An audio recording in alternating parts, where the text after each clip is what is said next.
Hi, I am Guru with Gary and Gjord. Ancient Egyptians used slabs of stones as pillows. Wow, that was hard. However, that is a historical fact. But what is history? According to Oxford Dictionary, history is the study of past events, particularly in human affairs. So isn't the history of small changes to the domestic practices of farming families or the role of women in mercantile early modern networks more real than what emperors or inventors did? In short, no. History is about change, and it makes sense to concentrate on the biggest change makers. Yes, all people are equal in their dignity and their potential value. Yes, most of us live in the laws. Yes, everyone should have equal status in law, but to suggest that therefore everyone's story or achievement is equal and of equal interest is ludicrous. It is interesting to read about the sailors of coastal Europe who found new fishing grounds and made small but useful improvements to their vessels as they searched further and further away for code. Christopher Columbus depends on their accumulated knowledge, but as an individual life, his story matters more. And Singh Nalua was one of those change makers, indeed. Sardar Singh Nalua was born at Gjord, now in the West Pakistan, in 1791 in the Uppal family, in the house of Sardar Gurdiyal Singh to Dharmkar. In those days, training in the feats of war was deemed necessary. Accordingly, Singh, who was physically quite strong and impressive too in appearance, when grew up, learned the art of warfare. In 1804, at the age of 14, his mother sent him to the court of Ranjit Singh to resolve a property dispute. Ranjit Singh decided the arbitration in his favor because of his background and aptitude.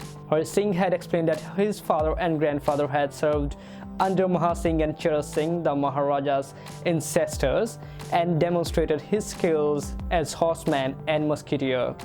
After that, Ranjit Singh gave him a position at the court as a personal attendant. During a hunt in 1804, a tiger attacked him and also killed his horse. The attack was so subtle and unexpected that he did not gain time to pull out his sword.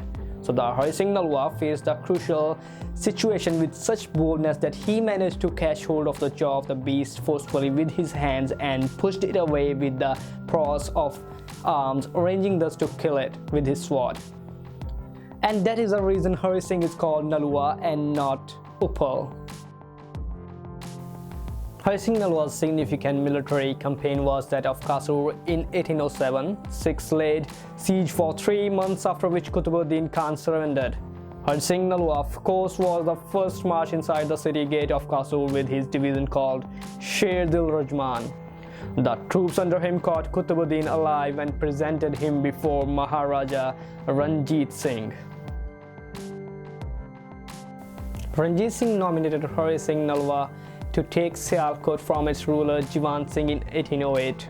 This was his first battle under an independent command. Jiwan Singh gave tough fight for 2 days, after which he raised his hands in peace. The strategic significance of Sialkot lay in the fact that it was a very fertile tract extending its dimensions up to Jammu.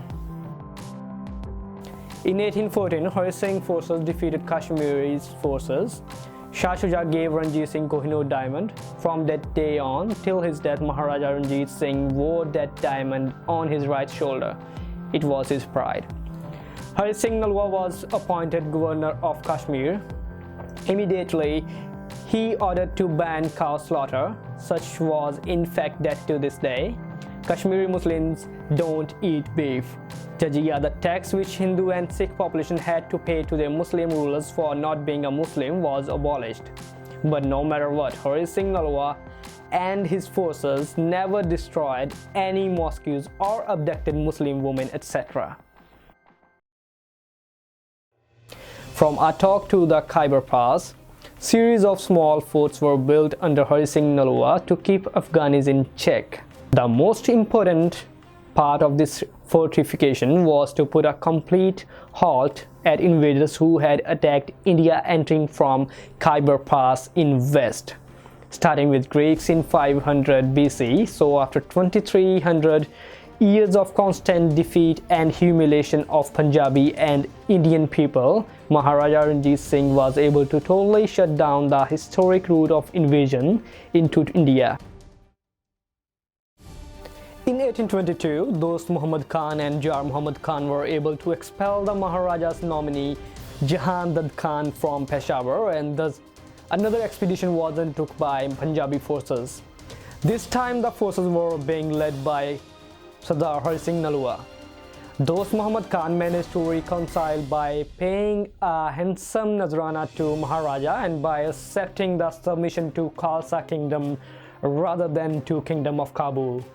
In January 1823, Muhammad Azim, the Kabul Wazir, occupied Peshawar with the assistance of large army. Ranjit Singh sent another expedition. The Battle of Jahangir and Nowshera were fought in March 1823. But a more serious and awe-inspiring battle was fought at Nowshera, which is also known as the Battle of Tributary. Afghans, after a great massacre, submitted and Nowshera was captured. However, Singh Nalua played a conspicuous role, first by inflicting a crushing defeat upon the enemy, and secondly by pursuing the enemy after the defeat in order to be sure about the victory of the Lahore troops. The Maharaja's grandson Nonihal Singh was getting married in March 1837. Troops had been withdrawn from all over the Punjab to put up a show of strength for the British commander-in-chief, who was invited to the wedding. Dost Muhammad Khan had been invited to the great celebration. Hari Singh Nalua too was supposed to be at Amritsar, but in reality was in Peshawar. Some accounts say he was ill. Dost Muhammad had ordered his army to march towards Jamrud together with 5 sons and his chief advisors, with the orders not to engage with the Sikhs, but more as a show of strength they tried to wrest the forts of Shabkadar, Jamrud and Peshawar. Hari Singh had also been instructed not to engage with the Afghans till reinforcements arrived from Lahore. Hari Singh's lieutenant Mahan Singh was in the fortress of Jamrud with 600 men and limited supplies. Hari Singh was in the strong fort of Peshawar.